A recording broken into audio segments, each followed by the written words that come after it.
आज मैं यहाँ पर कोई रेसिपी लेकर नहीं आई हूँ। तो आज जो हम यहाँ पर तेल बनाएंगे वो बिल्कुल अलग तरीके से बनाएंगे और घर ही के सामानों से रखे हुए चीजों से बनाएंगे। तो हेलो दोस्तों, गुगली किचन में आप सभी का स्वागत है। आज मैं यहाँ पर बालों के लिए एक ऐसा तेल लेकर आई हूँ जिससे यदि आपके बाल झड़ रहे हों या फिर आपके बाल का ग्रोथ रुका हुआ हो, बहुत सारे डैंड्रफ हो गए हों, उन सभी समस्याओं को खत्म कैसे किया जाए उसके लिए मैं यहाँ पर आज एक तेल की रेसिपी लेकर आई हूँ। तो चूंकि सारी चीजें हमारे घर में ही अवेलेबल है, तो सबसे पहले हम चीजों को इकट्ठा कर लेते हैं जिससे हम तेल बनाएंगे। छत पर ही हमारे कुछ फूल हैं, करी पत्ते हैं, एलोवेरा है, रोजमेरी लीफ है, ये सारे चीज हमारे छत पर ही है। तो सुबह सुबह धूप आ रहा था तो मैंने यहाँ पर फूलों को तोड़ना शुरू कर दिया है। तो आप देख रहे हैं ये उड़हल का फूल है।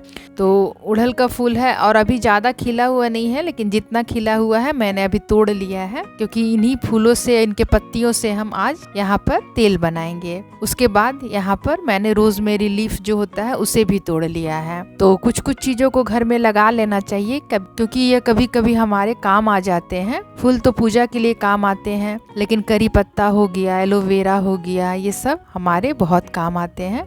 तो मैंने करी पत्ता को भी तोड़ लिया। मैंने हाल ही में करी पत्ता को कट किया हुआ है क्योंकि ये ऊपर से काफी बढ़ रहा था। और एलोवेरा को भी मैंने तोड़ लिया है। एलोवेरा भी काफी घना हुआ है। तो सारी चीजों को मैंने तोड़कर रख लिया है। तो सारी चीजों को मैंने साफ पानी से पहले धो लिया था और उसे थोड़ी देर के लिए पंखे में छोड़ दिया था, ताकि जो भी इसका पानी हो एक्स्ट्रा वो अच्छी तरह से सूख जाए। तो आप देख सकते हैं मैंने यहाँ पर करी पत्ता को लिया है। उसके बाद मैंने यहाँ पर उड़हुल के पत्ते को भी ले लिया है। उसके बाद मैंने यहाँ पर रोजमेरी लीफ जो होता है उसे भी ले लिया है। ये भी हमारी बालों के लिए काफी फायदेमंद होता है। और यहाँ पर मैंने उड़हुल के फूल को ले लिया है। तो इन्हीं सभी चीजों को डालकर आज हम तेल बनाएंगे और उसके साथ और भी कुछ चीजों को डालेंगे जो आगे आप देखिएगा। तो चलिए, सबसे पहले यहाँ पर हमें क्या करनी है, कढ़ाई लेनी है।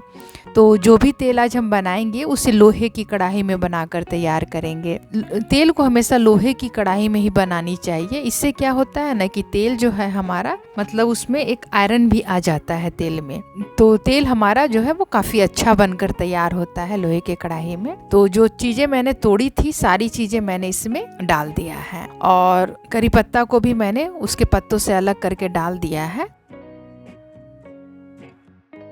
एलोवेरा को भी मैंने यहाँ पर ले लिया है। तो यहाँ पर एलोवेरा को हम छीलेंगे नहीं। एलोवेरा को डायरेक्ट हम छोटे छोटे पीसेस में कट करके डाल देंगे, क्योंकि इसे हमें खानी है नहीं, लगानी है। तो लगाने के लिए इतना जरूरी नहीं है कि इसके कटीले पार्ट को हटाया जाए, इसके गूदे को निकाला जाए, क्योंकि सारी चीजें जब पकेगी ना तो उससे क्या होगा कि हमारा जो तेल है ना वो और अच्छा बनकर तैयार होगा। क्योंकि एलोवेरा का जितना गूदे में उसकी पौष्टिकता होती है ना, उतने उसके छिलके में भी होती है। लेकिन हम छिलके को खा नहीं सकते हैं, इसलिए छिलके हटा देते हैं। लेकिन लगाने की बात हो तो हम उसके छिलके को नहीं हटाएंगे। उसके बाद मैंने यहाँ पर प्याज लिया है। तो प्याज आप देख सकते हैं मैंने चुन चुन के थोड़े से रेड टाइप का जो प्याज होता है ना, लाल वाले प्याज, उस टाइप का प्याज को लिया है। क्योंकि तेल जो बनानी होती है ना वो थोड़ी सी लाल वाली प्याज की बनती है ना, तो वो ज्यादा असरदार होती है। लेकिन आपके पास जो भी प्याज हो वैसे प्याज को आप ले सकते हैं। तो प्याज को मैंने अच्छी तरह से पहले पोंछ लिया है, क्योंकि यहाँ पर ना हम इसके छिलके को फेंकेंगे नहीं, इसके छिलके का भी आज हम इस्तेमाल करेंगे। छिलके के साथ हम यहाँ पर तेल बनाएंगे, इसलिए कोई भी चीज को फेंकना नहीं है, क्योंकि हम इसे खानी नहीं है, लगानी है। तो लगाने के लिए हम सारी चीजों का इस्तेमाल करेंगे। रफली हम इसे कट कर लेंगे और इसके छिलके को रहने देंगे, क्योंकि छिलकों में भी बहुत सारे ऐसे गुण होते हैं जो हमें पता नहीं होता है। लेकिन खाने की बात यहाँ पर नहीं हो रही है, तो चूंकि हम इसे लगाने के लिए इस्तेमाल कर रहे हैं तो इसके छिलकों का भी हम इस्तेमाल यहाँ पर करेंगे। तो जब भी हम तेल बालों में लगाते हैं तो सोचते हैं सिंपल तेल लगाने के बजाय थोड़ी सी इस तरह से तेल बना लिया जाए, ताकि हमारे बालों को अच्छी तरह से वो पौष्टिकता दे।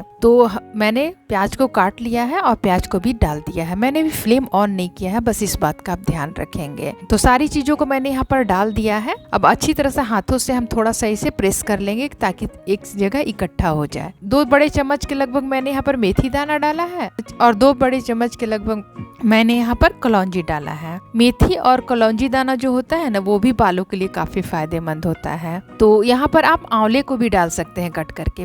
लेकिन मेरे पास अभी आंवला अवेलेबल था नहीं, तो मैंने आंवले को स्किप कर दिया है। उसके बाद चलिए मैंने यहाँ पर नारियल का तेल ले लिया है। तो मैंने यहाँ पर पैराशूट का नारियल जो तेल आता है ना, उसी का इस्तेमाल किया है। आपके पास जो भी तेल हो ना, सरसों का तेल हो तो वो भी ले सकते हैं, नारियल का तेल हो तो वो भी ले सकते हैं। तो आपके पास जो भी तेल हो उसका इस्तेमाल कर सकते हैं। तो मैंने पहले 1 कप नारियल का तेल निकाल लिया है, क्योंकि यह जम गया था तो मैंने थोड़ा सा इसे पिघलाया है। उसके बाद यहाँ पर मैंने 1 कप के लगभग नारियल का तेल डाल दिया है। 1 कप से थोड़ा सा कम और यहाँ पर तेल को डालेंगे, यानी कि 1.5 कप मैंने यहाँ पर नारियल का तेल डाला है। मैंने यहाँ पर टोटल 180 से 200 ml के लगभग तेल को डाला है। अब मैंने यहाँ पर फ्लेम को ऑन कर दिया है।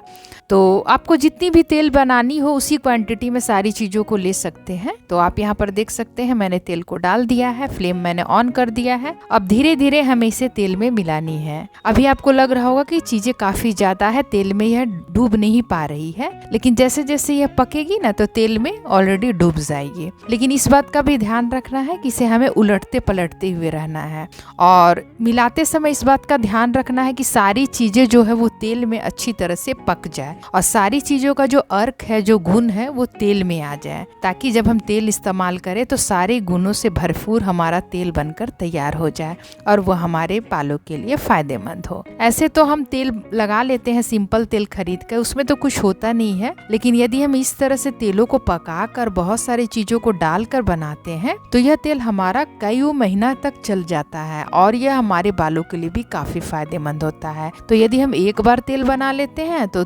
4-5 महीने के लिए हम निश्चिंत हो जाते हैं। तो आप यहाँ पर देख सकते हैं मैंने सारी चीजों को अच्छी तरह से उलटते पलटते हुए तेल में अच्छी तरह से डुबाने की कोशिश कर रही हूँ, ताकि सारी चीजें तेल में डूब जाए तो इसके अर्क अच्छी तरह से तेल में आ पाए। तो बस इसी बात का ध्यान रखना है। थोड़ा सा उबलता है, फिर हम उलट पलट करके इसे पकाएंगे और उलटते पलटते रहेंगे ताकि सारी चीजें अच्छी तरह से पक जाए। तो आप यहाँ पर देख सकते हैं मैंने इसे छोड़ दिया है थोड़ी देर के लिए। आप यहाँ पर देख रहे हैं इसमें अच्छा सा एक उबाल आ रहा है। तो बस यहाँ पर इस बात का आपको ध्यान रखना है कि इसे एकदम जितना से जितना कम लो, जिधर का फ्लेम दे रहा हो उधर आप इसे बैठाएं और एकदम लो फ्लेम पर इसे धीरे धीरे पकाएं।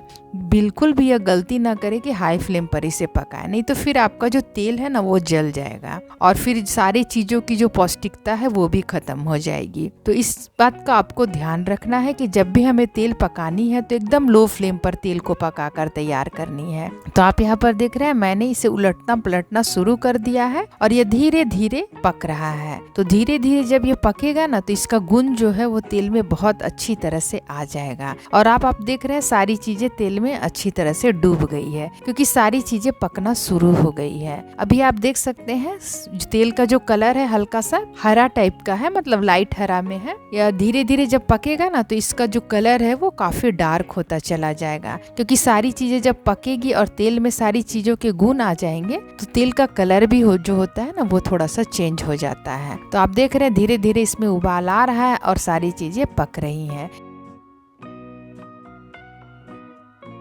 तो हमें चेक भी करना होता है कि यह पकी है या नहीं। तो आप यहाँ पर देख रहे हैं यह अच्छी तरह से पककर तैयार हो गई है। चलाने पर ही आपको झनझन की आवाज आएगी, या फिर जब आप करी पत्ते को उठाकर देखेंगे और हाथों से मसलेंगे तो यह पूरी अच्छी तरह से क्रश हो जाएगी, मतलब पूरी तरह से चूर हो जाएगी। या मतलब कि समझ लीजिए आपका जो तेल है वो पककर तैयार हो गया है यहाँ पर। तो इस स्टेज में आपको फ्लेम को तुरंत ऑफ कर देनी है। अब हम इसे थोड़ी देर के लिए छोड़ देनी है ताकि थोड़ा ठंडा हो जाए, तब हम इसे अच्छी तरह से छान लेंगे। आप यहाँ पर तेल का कलर भी देख रहे हैं बिल्कुल चेंज हो गया है।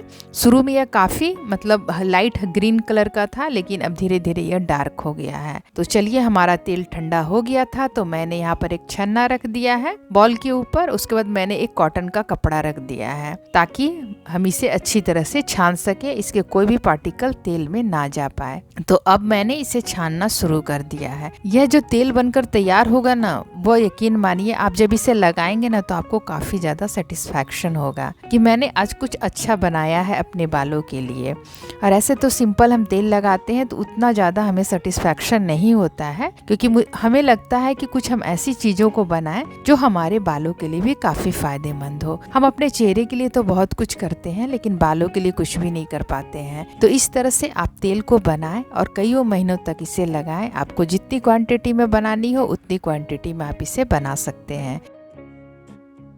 तो आप देख रहे हैं पके हुए चीज़ों से इसमें तेल रिलीज हो रहा है, तो इसे छोड़ देते हैं, बाद में हम इसे निचोड़ लेंगे। तो तेल में यहाँ पर हम कुछ और चीज़ों को मिलाएंगे, जैसे मैंने यहाँ पर इवन का गोली लिया है जिसे विटामिन ई की कैप्सूल भी आप लोग बोलते हैं। तो इसे 2 कैप्सूल को इतने तेल में डालेंगे। यहाँ पर आप चाहे तो थोड़ा सा बादाम तेल भी डाल सकते हैं, लेकिन मैंने बादाम तेल नहीं डाला है, केवल इवन का जो कैप्सूल होता है विटामिन ई की 2 कैप्सूल को डालकर यहाँ पर मैंने अच्छी तरह से इसे मिला लिया है। तो यहाँ पर हमारा जो तेल है वो बनकर तैयार हो गया है। इसे जड़ों में रात को सोते समय हमें लगानी है और फिर सुबह उठकर हमें वॉश कर लेनी है। तो आप यहाँ पर देख रहे हैं मैंने एक शीशा का जार लिया है। जार जो है वो थोड़ा सूखा होना चाहिए, भीगा हुआ या गीला हुआ नहीं होना चाहिए, तभी इसमें तेल अच्छी तरह से लंबे टाइम तक रह पाएगी। तो आप यहाँ पर देख रहे हैं मैंने जार में तेल को अच्छी तरह से भर लिया है। अब हमने इसे बंद कर दिया है। तो आप यहाँ पर देख सकते हैं तेल का जो एक्चुअल कलर है लाइट में आपको कैसा दिख रहा है, बिल्कुल भी येलो हो गया है। तो यदि मेरी यह तेल की रेसिपी आपको पसंद आए तो प्लीज मेरे वीडियो को लाइक करें, मेरे चैनल को सब्सक्राइब करें और ये रेसिपी कैसी लगी है मुझे कमेंट बॉक्स पर जरूर बताएं। आज के लिए बस इतना ही, अगले वीडियो में फिर मुलाकात होगी। तब तक के लिए good bye and take care.